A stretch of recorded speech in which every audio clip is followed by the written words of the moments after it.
Sir cult ಅಂದ್ರೆ mass sir. ಈಗ cult cinemas ಅಂತೀವಿ, ಕ್ಲಾಸಿಕ್ ಕಲ್ಟ್ಸ್ ಅಂತ ಹೇಳ್ತೀವಿ. ಸೊ ಅದ್ರ ಮೇಲೆ ಕಲ್ಟ್ ಅಂದರೆ ಇತ್ತೀಚೆಗೆ ಯೂತ್ಸಲ್ಲಿ ಅದು ತುಂಬ ಜನ ಪದನ ಉಪಯೋಗಿಸಿದ್ದಾರೆ. ಕಲ್ಟ್ ಅಂದರೆ ಒಂದು ಮಾಸ್ ಸರ್, ಅಂದರೆ ಇವನ್ನ ಬಿಟ್ಟು ಇನ್ನೊಬ್ಬ ಇಲ್ಲ ಆ ಥರ ಸರ್. ಅದು ಕೆಲವು ಹಲವು ಎಕ್ಸಾಂಪಲ್ಸ್ ಇದೆ ಸರ್. ಸರ್ ಹೌದು ಹೌದು ಹೌದು ಇಲ್ಲ ಅನ್ಕೊಂಡು ನನಗೂ ಅಷ್ಟು ಕರೆಕ್ಟಾಗಿ ನನಗೆ ಗೊತ್ತಿಲ್ಲ ಸರ್. ಇರ್ಬೋದೇನೋ, ನನಗೂ ಗೊತ್ತಿಲ್ಲ ಸರ್. ಇದು ಒಂದೇ ಭಾಷೆ ಸರ್, ಕನ್ನಡ ಬಿಟ್ಟು ಬೇರೆ ಯಾವ ಭಾಷೆ ರಿಲೀಸ್ ಮಾಡ್ತಿಲ್ಲ. ಎಂಟೈರ್ ಕರ್ನಾಟಕ ರಿಲೀಸ್ ಮಾಡ್ತೀವಿ. ಈಗ ತುಂಬ ಬೇಗ ಹೋಗ್ಬಿಡುತ್ತೆ ಸರ್. ಇನ್ನು ಸ್ವಲ್ಪ ದಿವಸಗಳಾದ್ಮೇಲೆ ಡಿಸ್ಟ್ರಿಬ್ಯೂಟ್ರೇ ಹೇಳ್ತಾರೆ. ಈಗಂದರೆ ತುಂಬ ಸಿನಿಮಾಗಳು ನನ್ನ ಟೈಮಲ್ಲೇ ತುಂಬ ಸಿನಿಮಾಗಳು ಇದೆ ರಿಲೀಸ್ಗೆ. ಸೊ ನೋಡಿಕೊಂಡು ಆವಾಗ ಗೊತ್ತಾಗುತ್ತೆ ಸರ್ ಎಷ್ಟು ಸ್ಕ್ರೀನ್ಸ್ ಏನು ಅಂತೇಳಿ. ಸರ್ ಯಾವ ಫೀಲ್ಡಲ್ಲಿ ಸರ್ ಹೊಸಬ್ರನ್ನ ಬೆಳೆಸ್ತಾರೆ ಹೇಳಿ ನನಗೆ? ರಾಜಕೀಯದಲ್ಲಿ ಬೆಳೆಸ್ತಾರಾ? ಹಾಂ, ನಮ್ಮ ಸಿನಿಮಾ ಫೀಲ್ಡಲ್ಲಿ ಬೆಳೆಸ್ತಾರ? ಇನ್ನು ನಮ್ಮ ಬಿಟ್ಟಾಕಿ ಬೇರೆ ಯಾವ ಫೀಲ್ಡಲ್ಲೂ ಬೆಳೆಸ್ತಾರಾ? ನಾವೇ ನಿಂತ್ಕೊಳ್ಬೇಕು ಸರ್. ನಮ್ಮ ಪರ ಯಾರೂ ನಿಂತ್ಕೊಳ್ಳಲ್ಲ. ಮೇ ಬಿ ಸೀನಿಯರ್ಸ್ ಬರ್ತಾರೆ, ಸಪೋರ್ಟ್ ಮಾಡ್ತಾರೆ, ನಿಮ್ಗೆ ಒಳ್ಳೆಯದಾಗಿ ಒಂದು ಹುಮ್ಮಸ್ ಕೊಟ್ಟು ಹೋಗ್ತಾರೆ. ಆದರೆ ನಾವು ಪಡೋ ಶ್ರಮ, ನಾವು ಇಟ್ಕೊಳ್ಳೋ ಗುರಿ, ನಾವು ಮಾಡೋದು ಕೆಲಸ, ನಾವು ನಡ್ಕೊಳ್ಳೋ ರೀತಿ, ಇದೆಲ್ಲ ಇದಾಗುತ್ತೆ ಸರ್. ಯಾರು ಸರ್? ಹಾಂ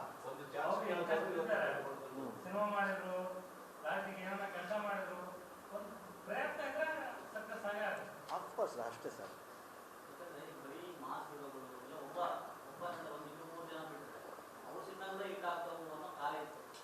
ಸರ್ ನಾನು ಫಸ್ಟ್ ಆಫ್ ಆಲ್ ಇದಕ್ಕೆ ಒಪ್ಪಲ್ಲ ಸರ್. ಜನಗಳು ಯಾವತ್ತೂ ತಪ್ಪಿಲ್ಲ ಸರ್, ಅವ್ರು ಯಾವತ್ತೂ ತಪ್ಪು ನಿರ್ಧಾರ ತಗೊಳ್ಳೋದಿಲ್ಲ ನನ್ನ ಅನಿಸಿಕೆ ಸರ್. 100% ಒಳ್ಳೆ ಸಿನಿಮಾ ಕೊಟ್ಟರೆ ಥಿಯೇಟ್ರಿಗೆ ಬಂದೇ ಬರ್ತಾರೆ. ಅದು ಹೊಸೊಬ್ರದ್ದಾಗ್ಬೋದು, ಮೇ ಬಿ ಪಾರ್ಶಾಲಿಟಿ ಇರ್ಬೋದು, ನಾನು ಇಲ್ಲ ಅಂತ ಹೇಳ್ತಿಲ್ಲ. ಅದು ಒಳ್ಳೆ ಟಾಕ್ ಬಂದರೆ ನೀವು ಎಷ್ಟೇ ಪಬ್ಲಿಸಿಟಿ ಮಾಡ್ಕೊಂಡು ನೀವೇನೇ ಮಾಡ್ಕೊಳ್ಳಿ, ಸಿನಿಮಾ ಚೆನ್ನಾಗಿದ್ರೆ ಮಾತ್ರ ಸಿನಿಮಾ ಓಡೋದು ಅಲ್ವಾ? ಅದನ್ನು ನೀವು ನಂಬ್ತೀರ ತಾನೆ, ಒಪ್ತೀರ ತಾನೆ?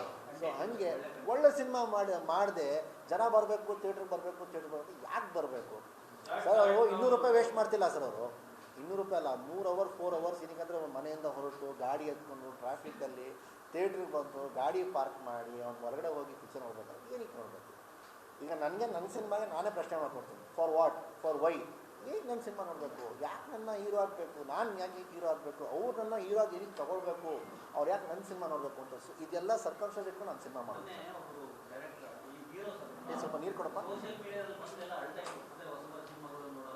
ಸರ್. ಸರ್ ಹೌದು ಸರ್, ಹೌದು ಸರ್.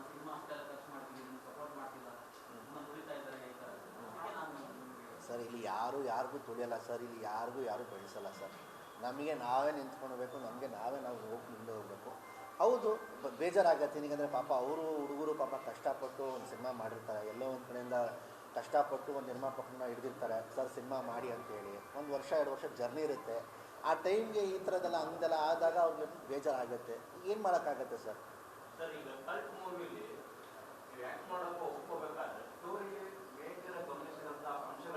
ಸರ್ ಸಿಂಪಲ್ ವೇಲಿ ಹೇಳ್ತೀನಿ ಸರ್. ಕತೆ ತುಂಬ ಸಿಂಪಲ್ ಸರ್.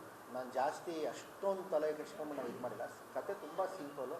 ಆದರೆ ನಂದು ಪಾತ್ರ ಇದೆಯಲ್ಲ ಸರ್, ನನ್ನ ಕ್ಯಾರೆಕ್ಟ್ರನ್ನ ಎಲ್ರಿಗೂ ಮಜಾ ಕೊಡುತ್ತೆ. ನಂದು 3 ಶೇಡ್ ಆಗಿರೋದ್ರಿಂದ ಡಿಫ್ರೆಂಟ್ ಕೈಂಡ್ ಆಫ್ ಕ್ಯಾರೆಕ್ಟರ್ ಇದೆ. ನನ್ನ ವಾಯ್ಸ್ ಮಾಡ್ಯುಲೇಷನ್ ಆಗ್ಬೋದು, ನಾನು ಆ್ಯಕ್ಟಿಂಗ್ ಮಾಡೋ ರೀತಿ, ನನ್ನ ಲುಕ್ ಆಗ್ಬೋದು, ಎಲ್ಲ ಬೇರೆ ಥರ ಇದೆ. ಸೊ ಈ ಕ್ಯಾರೆಕ್ಟರ್ನ ಜನ ತುಂಬ ಇಷ್ಟಪಡ್ತಾರೆ ಅಂತ ಹೇಳ್ಬಿಟ್ಟು ನಮ್ಗೆ ಇಷ್ಟ ಆಗಿದ್ದು ಫಸ್ಟ್. ಹೌದು ಸರ್. ಸರ್ ಈಗ ಹೆಂಗೆ ಹೇಳಿ ನಾನು ನಿಮಗೆ, ಅಂದರೆ ಒಳ್ಳೆ ಡೈರೆಕ್ಟರ್ ಜೊತೆ ಕೆಲಸ ಮಾಡಬೇಕು ಅಂದರೆ ಸ್ವಲ್ಪ ವೇಟ್ ಮಾಡಬೇಕು, ಒಳ್ಳೆ ಕತೆಗಳೂ ಹುಟ್ಟಬೇಕಲ್ಲ ಸರ್. ಸೊ ಒಂದು ಟೀಮ್, ಒಂದು ಗುಂಪು ಸೇರ್ಕೊಬೇಕು ಅಂದರೆ ಸ್ವಲ್ಪ ಟೈಮ್ ತೊಗೊಂಡು. ಬಟ್ ಈಗ ಕಮಿಟ್ಮೆಂಟ್ ಜಾಸ್ತಿ ಮಾಡ್ಕೊಂಡಿದ್ದೀನಿ. ಈಗ ಟೈಮ್ ಸ್ವಲ್ಪ ಫ್ರೀ ಆಗಿದ್ದರಿಂದ 3ನೇ 4ನೇ ಸಿನಿಮಾದೆಲ್ಲ ಬೇಗ ರೆಡಿ ಮಾಡ್ಕೊಂಡಿದ್ದೀನಿ. ಸೊ ಈಗ ಇನ್ಮೇಲೆಲ್ಲ ಸ್ವಲ್ಪ ಬೇಕು. Thank you sir. Thank you sir. ಈಗ ಸದ್ಯಕ್ಕೆ ನಾನು ಒಬ್ಬನೇ ಸರ್. 10ನೇ ತಾರೀಕುವರೆಗೂ ನಾನು ಒಬ್ಬನೇ. ಯೂನಿವರ್ಸಿಟಿಯಲ್ಲಿ ಹೌದು ಸರ್. ಗೊತ್ತಿಲ್ಲ ಸರ್, ನೋಡೋಣ ಅಲ್ಲಿ ಜನ ಹೆಂಗೆ ಚೇರ್ ಅಪ್ ಮಾಡ್ತಾರೆ. ನಾನು ಫಸ್ಟ್ ಆಫ್ ಆಲ್ ಡ್ಯಾನ್ಸ್ ಮಾಡಲ್ಲ ಸರ್. ಈಗ ಜನ ಏನಾದ್ರು ಹೇಳಿದ್ರೆ 2 ಸ್ಟೆಪ್ ಹಾಕ್ತೀನಿ ಸರ್. ನೋಡ್ತೀನಿ ಸರ್, ಅಲ್ಲಿ ಹೆಂಗಿದೆ.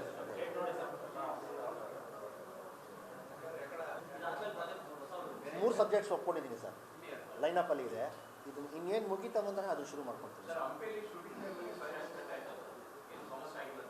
ಏನೂ ಆಗಿಲ್ಲ ಸರ್, ಏನೂ ಆಗಿಲ್ಲ ಸರ್, ಏನೂ ಸಮಸ್ಯೆ ಆಗಿಲ್ಲ. ಸಮಸ್ಯೆ ಆಗಿ ತೋರಿಸ್ಕೊಂಡ್ರು ಅಷ್ಟೇ, ಅದು ಸಮಸ್ಯೆನೂ ಆಗಿಲ್ಲ ಸರ್. ನಾನು ಬೇರೆ ಇರಲಿಲ್ಲ ಅಲ್ಲಿ, ನಾನು ಬೆಂಗಳೂರಲ್ಲಿದ್ದೆ. ರಚಿತಾರಾಮ್ ಅವ್ರದ್ದು ಶೂಟಿಂಗ್ ಇತ್ತು ಆ ಟೈಮಲ್ಲಿ. ಸೊ ಎಲ್ಲ ಚೆನ್ನಾಗಿ